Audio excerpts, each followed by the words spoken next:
dari Paulus, hamba Kristus Yesus, yang dipanggil menjadi rasul dan dikuduskan untuk memberitakan Injil Allah. Injil itu telah dijanjikannya sebelumnya dengan perantaraan nabi-nabinya dalam kitab-kitab suci.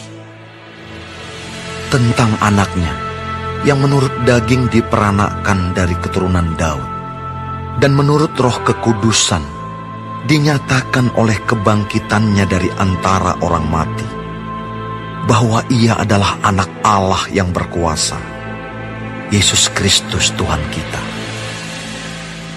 Dengan perantaraannya, kami menerima kasih karunia dan jabatan rasul untuk menuntun semua bangsa, supaya mereka percaya dan taat kepada namanya.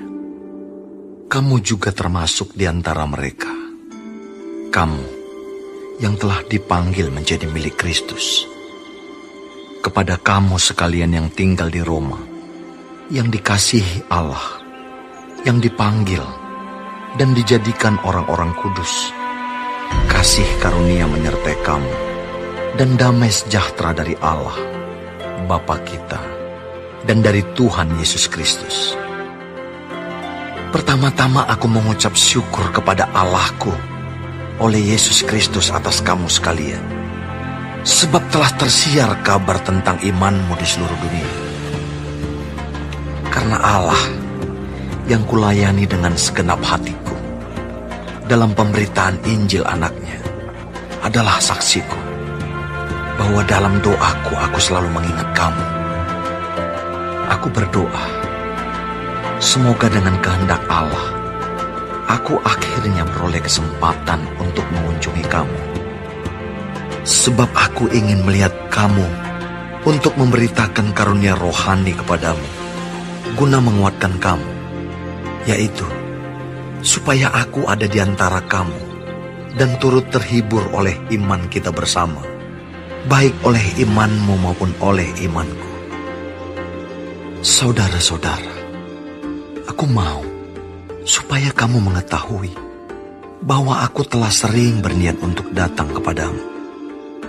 Tetapi hingga kini selalu aku terhalang, agar di tengah-tengahmu aku menemukan buah, seperti juga di tengah-tengah bangsa bukan Yahudi yang lain. Aku berhutang, baik kepada orang Yunani maupun kepada orang bukan Yunani, baik kepada orang terpelajar maupun kepada orang tidak terpelajar. Itulah sebabnya aku ingin untuk memberitakan Injil kepada kamu juga yang diam di Roma. Sebab aku mempunyai keyakinan yang kokoh dalam Injil, karena Injil adalah kekuatan Allah yang menyelamatkan setiap orang yang percaya. Pertama-tama orang Yahudi, tetapi juga orang Yunani. Sebab di dalamnya nyata kebenaran Allah yang bertolak dari iman dan memimpin kepada iman. Seperti ada tertulis, orang benar akan hidup oleh iman.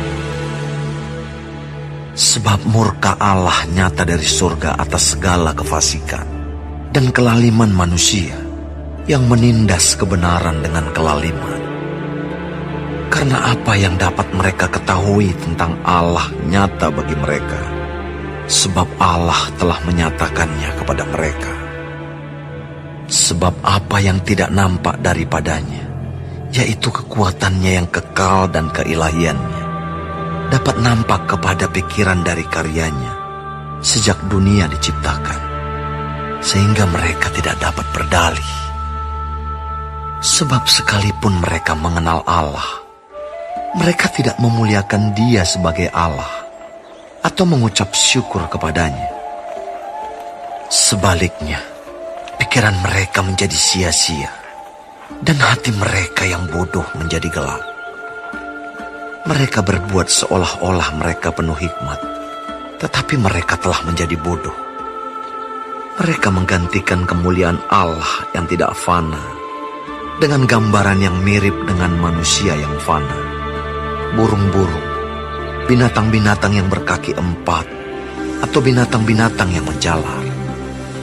Karena itu, Allah menyerahkan mereka kepada keinginan hati mereka akan kecemaran, sehingga mereka saling mencemarkan tubuh mereka. Sebab mereka menggantikan kebenaran Allah dengan dusta, dan memuja dan menyembah makhluk dengan melupakan penciptanya yang harus dipuji selama-lamanya.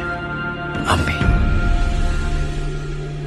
Karena itu, Allah menyerahkan mereka kepada hawa nafsu yang memalukan, sebab istri-istri mereka menggantikan persetubuhan yang wajar dengan yang tak wajar.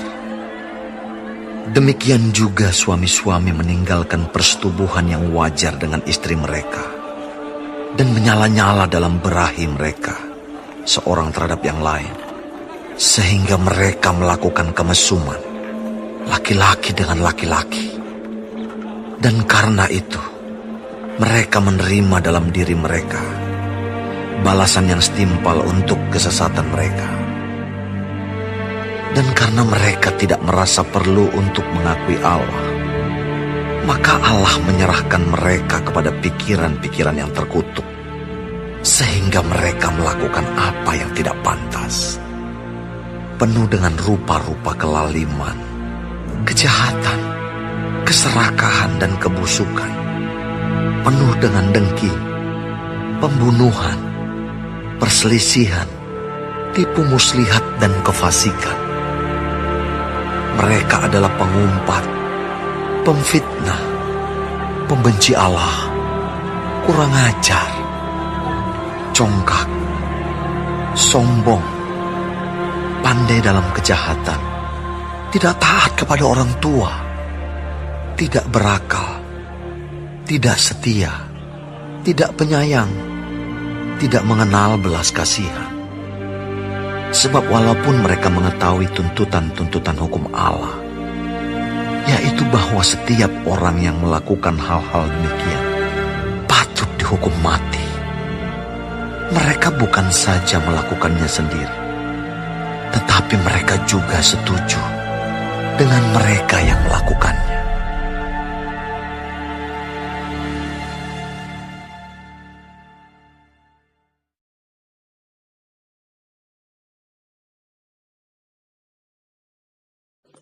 Shalom semua jemaat Tuhan, kembali kita di dalam pendalaman Alkitab Clear Sight. Sekarang kita sudah memasuki kitab Roma 1. Tuhan Yesus memberkati. Kitab Roma ini ditulis oleh Rasul Paulus dan temanya adalah kebenaran Allah telah dinyatakan.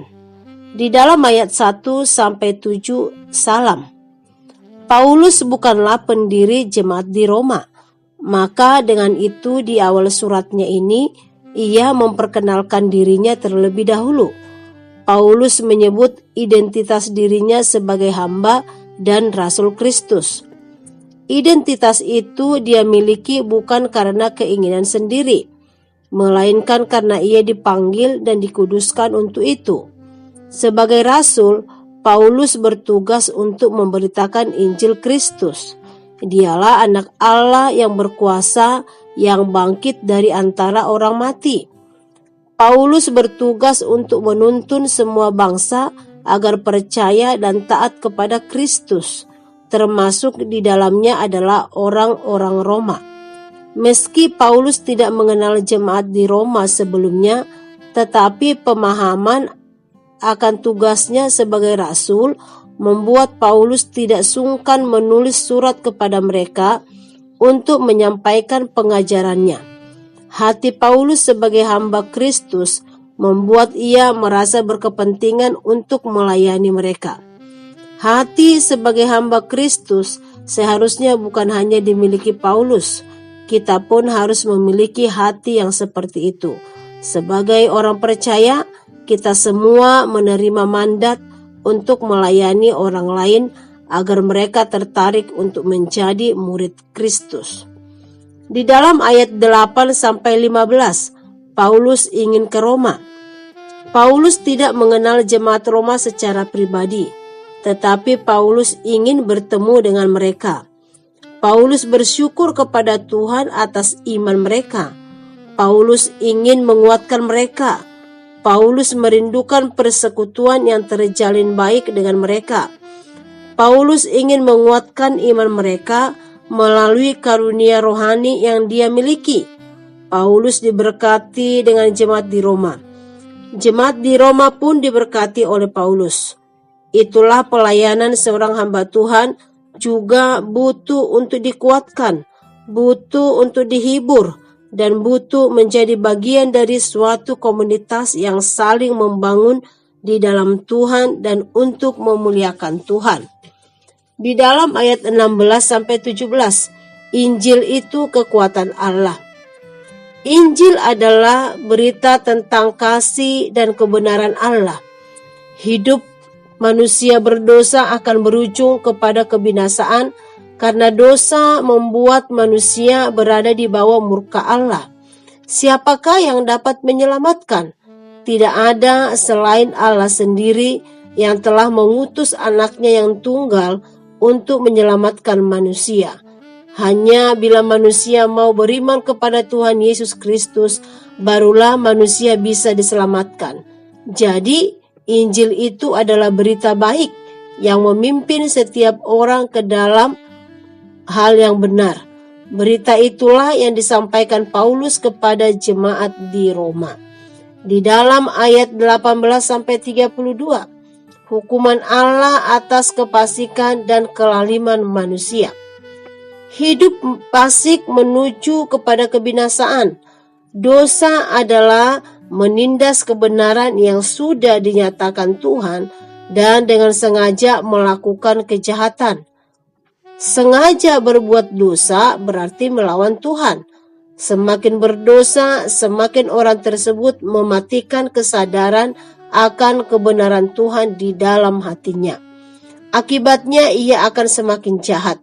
Lebih buruk lagi, melakukan dosa di luar kewajaran di dalam nats ini.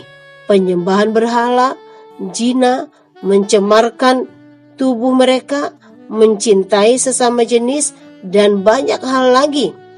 Orang yang hidup dalam dosa adalah orang yang sedang menanggung dan menyongsong murka Tuhan. Tidak ada orang yang bisa melepaskan diri dari belenggu dosa ini. Mereka butuh Tuhan Yesus untuk memerdekakan mereka. Mari kita terus memeriksa diri kita supaya kita pun dimerdekakan Tuhan, dan berdoa juga kepada mereka yang terbelenggu dengan dosa supaya mereka juga dimerdekakan di dalam Tuhan Yesus. Amin. Tuhan Yesus memberkati.